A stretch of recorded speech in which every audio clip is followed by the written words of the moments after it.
Edouard Mendy, ballon d'or africain à mon humble avis, mais au-delà de cela même, et au-delà de lui donner le ballon d'or africain, prix Lev Yashin. En ce moment, dans le monde entier, sincèrement, je suis désolé, on regarde tous le football, mais je ne sais pas c'est qui est meilleur qu'Edouard Mendy. Salam, salam outsider, le débrief commence maintenant.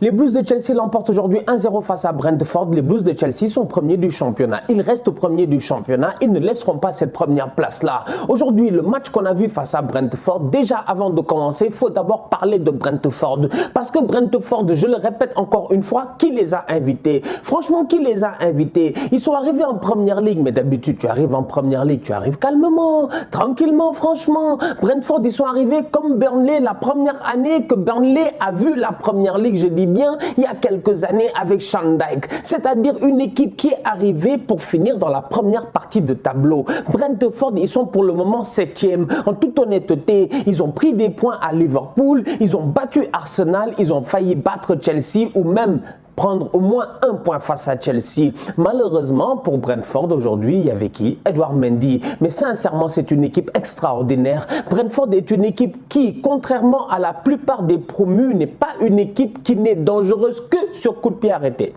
On va être très sérieux, franchement. Tous les promus qu'on a connus ici, que ce soit Sheffield il y a 2 ans, ils nous ont bluffé, ou Burnley, c'est des équipes qui ne sont fortes que sur coup de pied arrêté, souvent. Des longues touches, des coups de pied arrêtés, des coups francs, etc. Ça balance, ça met des têtes, ça te bat. Cependant, Brentford, depuis le début de la saison, ils nous montrent, eux, qui sont forts dans tout.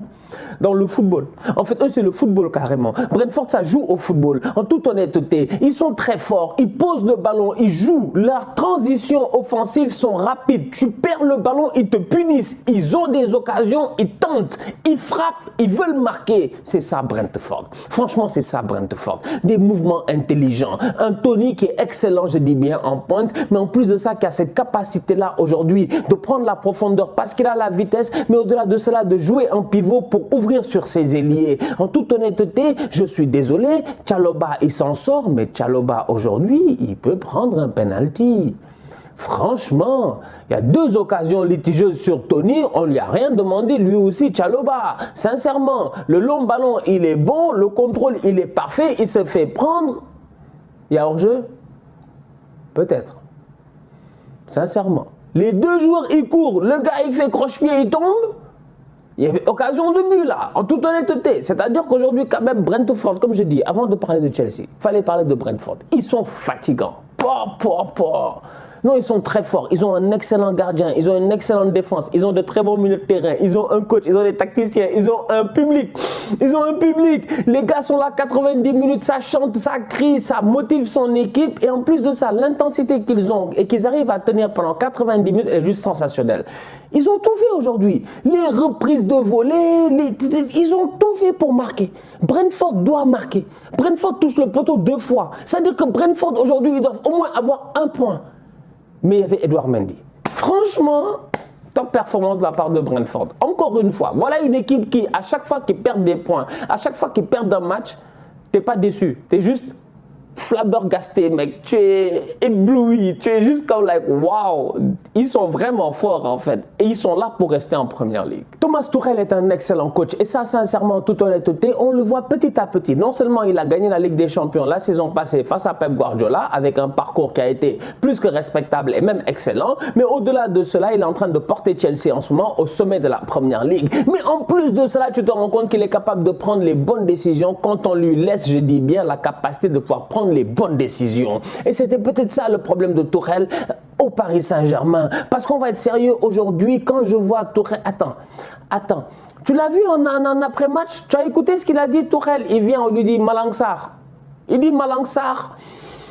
Il dit c'est un joueur qui est avec nous, qui n'a pas eu l'occasion de jouer en première ligue, mais il était là durant toute la trêve internationale. On l'a vu durant toute la trêve internationale. Il a été très intéressant et très régulier durant tous les entraînements.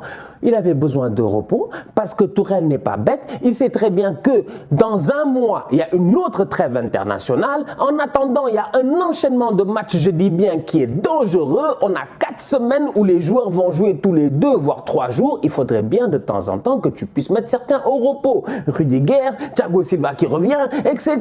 Donc du coup, c'est le moment de faire quoi? De lancer des jeunes. Il l'a fait au bon moment, il a lancé Malang Sarr. Et Malang Sarr, aujourd'hui, quand même, franchement, mis à part 2-3 petites erreurs, mis à part le fait qu'il s'est fait à un moment donné crier dessus par Edouard Mendy, et c'est vrai, il ne doit pas prendre ce crochet-là dans la surface de réparation, il a été très bon. Et c'est là où j'ai envie de saluer Tuchel. Parce que tu vois que Tuchel, il est dans une gestion d'effectifs. N'Golo Kanté était là durant toute la trêve. N'Golo Kanté, tu sens réellement que durant la trêve, ils ont travaillé, il reprend du rythme, il a fait un bon match.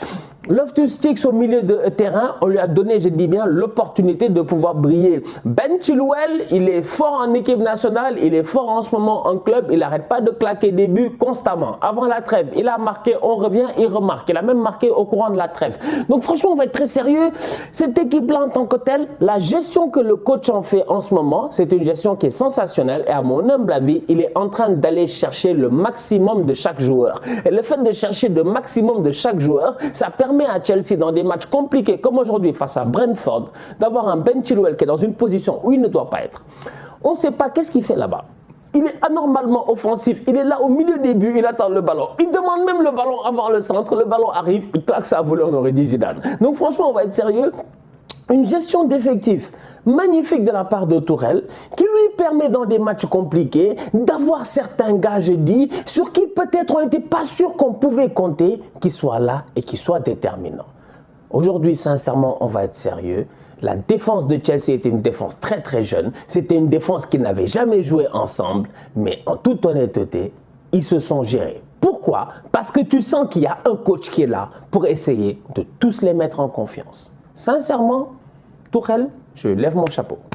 Romelu Lukaku et Timo Werner, la paire, les deux ensemble, on sait que ça peut marcher. Franchement, on sait que ça peut marcher. Cependant, quand même, c'est pas possible. C'est pas possible. On peut pas, quand même. Lukaku, de temps en temps, aujourd'hui, il me fait du Werner.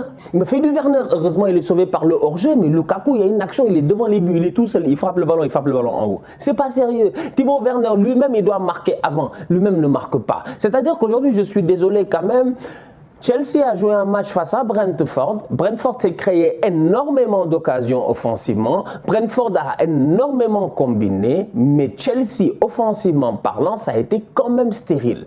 Les créations d'occasions sont possibles, mais à la finition, il faudrait à un moment donné frapper, cadrer, déranger le gardien. Ça n'a pas été forcément le cas. Romelu Lukaku a été décevant. Il est rentré plutôt de la trêve internationale. Il était fatigué apparemment. On a dit fatigue musculaire ou blessure de fatigue musculaire ou tout ça, etc. Il revient, il joue face à Brentford 90 minutes, il n'est pas excellent. On va voir en Ligue des Champions. Mais offensivement parlant, c'était très poussif chez les Blues. Top performance de la part d'Edouard Mendy, pas besoin de le dire, vous-même vous le savez, on a tous vu ce match-là, on a vu qu'Edouard Mendy il a été impérial. Il a été impérial, il a fait des arrêts sensationnels, il a pris des ballons partout, il a pris des ballons sur le corps, sur la tête, par les mains, les claquettes par-ci, les claquettes par-là, il a juste été énorme. Massif, grand, comme il l'est souvent. Edouard Mendy, en toute honnêteté, ça peut-être, tu vois, c'est bien. C'est bien parce qu'il n'a pas été bon durant la trêve internationale avec le Sénégal. C'est rare à dire, mais ça arrive. Edouard n'a pas été excellent durant la trêve internationale avec le Sénégal. Les sorties de balles, tout ça face à la Namibie. On a vu pas mal de choses qui n'ont pas été très rassurantes. À un moment donné même, on s'est demandé, mais Edou, qu'est-ce qui se passe franchement? Est-ce qu'il a une commotion cérébrale? Est-ce qu'il est fatigué mentalement? C'est qui l'a traumatisé? Edouard Mendy n'a pas été le Edouard Mendy qu'on a vu aujourd'hui face à la Namibie. Cependant, la capacité qu'il a, après 2 déplacements compliqués en Afrique, et on va être sérieux, c'est des déplacements compliqués, on se connaît sur le continent, les matchs de qualification ne sont pas simples. Après 2 déplacements compliqués, revenir d'un long voyage et enchaîner directement, mentalement, devant une défense qui n'est même pas ta défense type, franchement, juste à cause de cela, Edouard Mendy, aujourd'hui, mais je te dis, c'est même plus qu'homme du match. C'est homme de la journée. Franchement, je te dis, c'est incroyable. On a mis devant lui des Tchaloba, des Christensen et des Malang Sarr, quoi, quand même, franchement. Il était là, en train de les coacher à gauche et à droite, de parler avec eux, de les repositionner. Il a été un leader défensif mental, mais au-delà de cela, il a été un leader performant aujourd'hui sur le terrain. Edouard Mendy, Ballon d'or africain à mon humble avis, mais au-delà de cela même et au-delà de lui donner le ballon d'or africain, prix Lev Yashin. En ce moment, dans le monde entier, sincèrement, je suis désolé, on regarde tous le football, mais je ne sais pas c'est qui est meilleur qu'Edouard Mendy. Bon, peut-être Thibaut Courtois, mais avec beaucoup de courtoisie quand même, gère-toi. Laisse-nous gagner nous. Franchement, Tim Galsen, Edouard au top. Bien joué de sa part. On va garder un œil sur Thomas Frank. Franchement, Thomas Frank, le coach de Brentford, il a une tête à la Frank Gallagher de Shameless. Les vrais savent. Ça, c'est les chéris. Ça,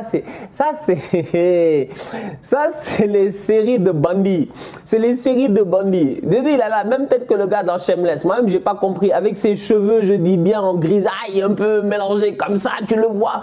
Il vit les matchs avec une telle émotion. Il vit les matchs tellement, genre, d'une manière cool. En plus, en fin de match, ils perdent, ils font le tour du stade, il faut leur jubiler. Franchement, Brentford, coup de cœur. On va suivre avec attention ce qu'ils font. Parce que Brentford, à chaque fois qu'ils jouent un gros, ils sortent une top performance. La famille, on se capte très bientôt pour un nouveau débrief. D'ici là, on continue à liker, on continue à partager. On s'abonne, on est ensemble, on reste en santé. Tous outsiders.